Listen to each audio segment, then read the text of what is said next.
Are you planning to relocate to Germany? Do you wonder what it's like living here? As someone who grew up in Germany but has also lived a fair amount of time abroad, for those who don't know, I've lived in Hong Kong for 6 years as an expat, and I also travel regularly, specifically around Southeast Asia. I have really learned to appreciate a lot of things we have in Germany that I used to take for granted. So in this video, I'm going to share with you some of these things, and maybe it's going to help you with getting to know Germany and the German culture a little bit better. In case we haven't met yet, I'm Salome, a native German teacher, and on this channel I usually teach practical German, but here and there I'll also share a couple of videos about the German culture and traditions we have. Also, a lot of times over on Instagram, people ask me about life in Germany and are very curious about what I share on the stories about my daily life here. So that's why in this video I'm going to talk about 10 things that I really appreciate and love about my home country, and if you're excited for this video, then please leave a like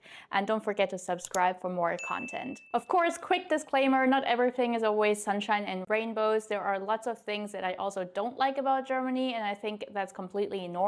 So no place is perfect. The construction projects, bureaucracy, and customer service are a disaster in Germany, just to name a few. But I'll leave that for another video if you're interested. Just let me know in the comments below.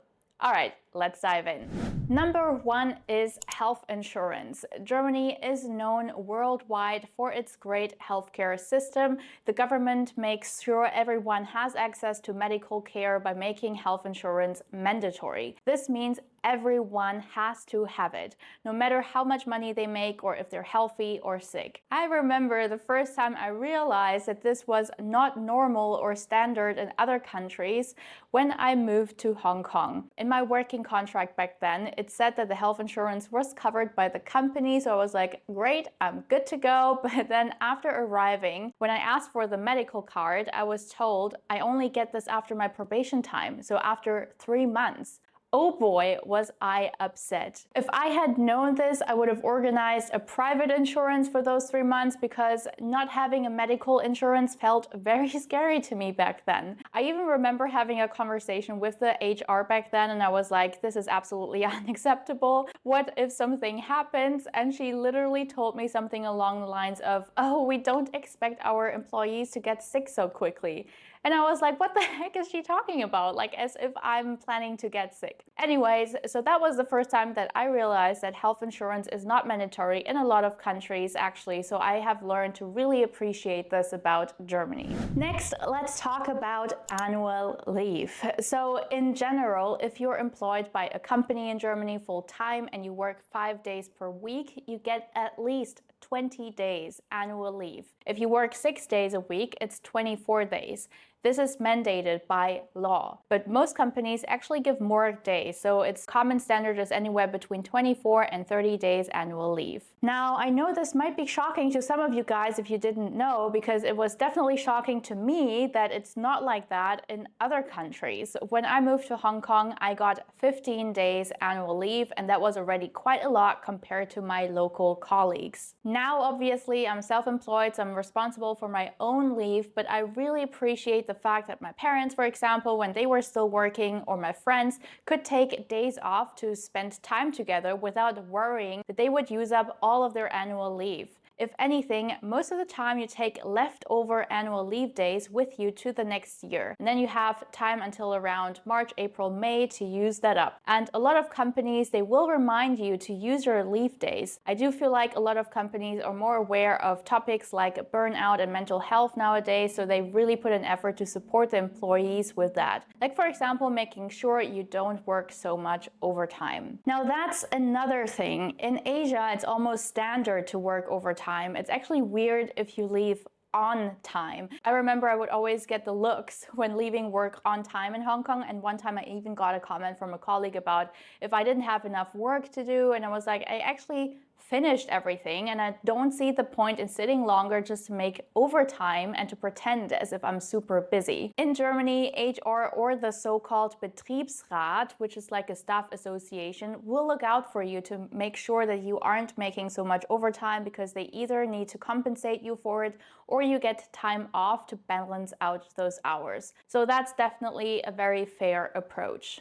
Education. So I wouldn't say education in Germany is perfect. There there are definitely lots of things that could be improved. But I think in general, Germany does a pretty good job with, for example, educating the youth about our history. Feli from Germany has actually made an in-depth video about that, which I highly recommend watching if you want to know more about that topic. Another thing that I really appreciate about Germany is that studying at university is relatively affordable, if not even cheap. Like, depending on your uni, you just pay a couple of €100 per semester as an administration fee and your public transport ticket. Besides the academic study programs, there are also options like the Ausbildung or a dual study program, which I did, where studying and working is combined. So in my case, I would study at university for 3 months and then work for the company for 3 months, study again, and so on. The program lasted 3 years in total, and it was great for my situation because, first of all, you also get paid while you're in uni and not working, so you don't have to worry about your ongoing living expenses.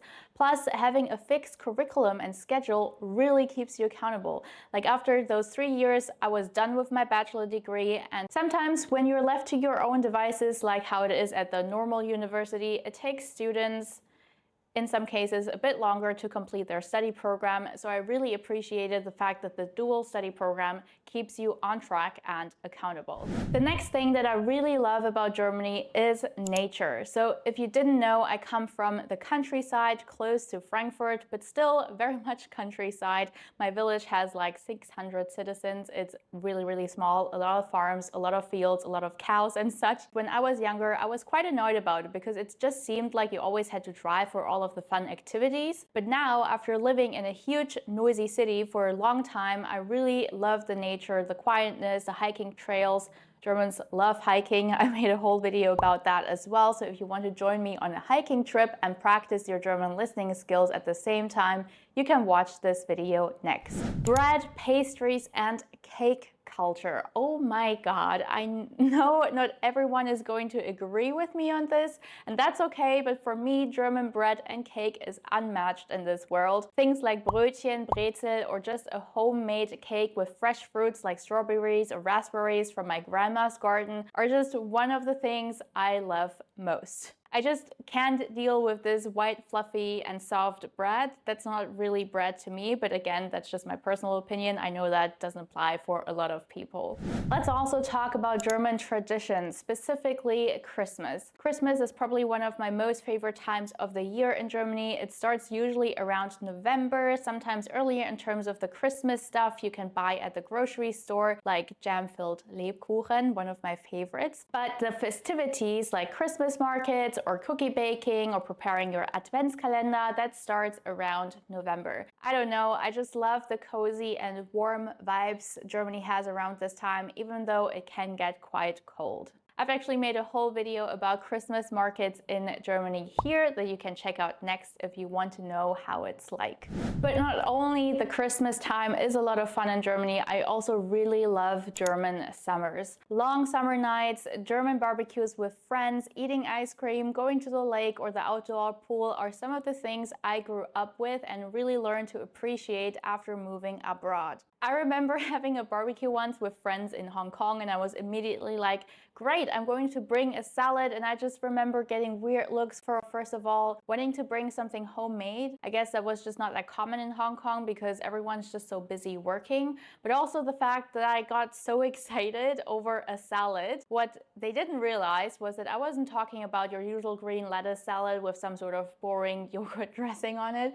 I was talking about a pasta salad with olives, feta cheese, cherry tomatoes, roasted sunflower seeds, and a pesto dressing. Like, how can you not get excited about that? So that was also the first time I realized that salad is usually associated with lettuce, and if you talk about something else, you would need to specify, like for example, pasta salad or potato salad. Anyways, German summers are great, and if you want to know more about how Germans spend their summers, you can check out this video next. Next, let's talk about communication. I really appreciate that Germans are in general very straightforward and not beating around the bush. And I know if you're coming from a different culture, this is definitely something you'll need to get used to.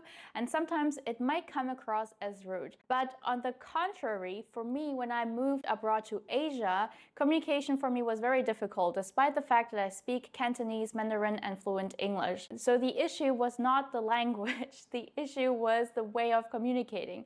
I just didn't know how to read between the lines and interpreting stuff. Like, for example, once I wanted to meet with one of my colleagues for lunch and she said that she was busy and said maybe next week. And I was like, okay, great, I'll just ask again next week. And she was busy again, and she was busy for a couple of weeks until I realized that she didn't actually want to have lunch with me. And I just remember that I was so confused. I was like, why can't she just say that? Like, I don't mind and I don't take it personally. I understand if people are busy and have stuff to do or prefer to eat their homemade lunchbox or just want to have their lunch alone and in peace. So I really didn't understand why she had to come up with excuses all the time and just wouldn't tell me straight away that she just didn't want to have lunch together. So therefore, I really do appreciate the straightforwardness of Germans. In my experience, it just makes communication a lot easier and you know exactly where you stand with that person. Another thing I really appreciate about Germany that is not that common yet in other countries, especially not in Asia, is the environment friendliness. Germany really makes a lot of effort in terms of the awareness for the environment, sustainability and such.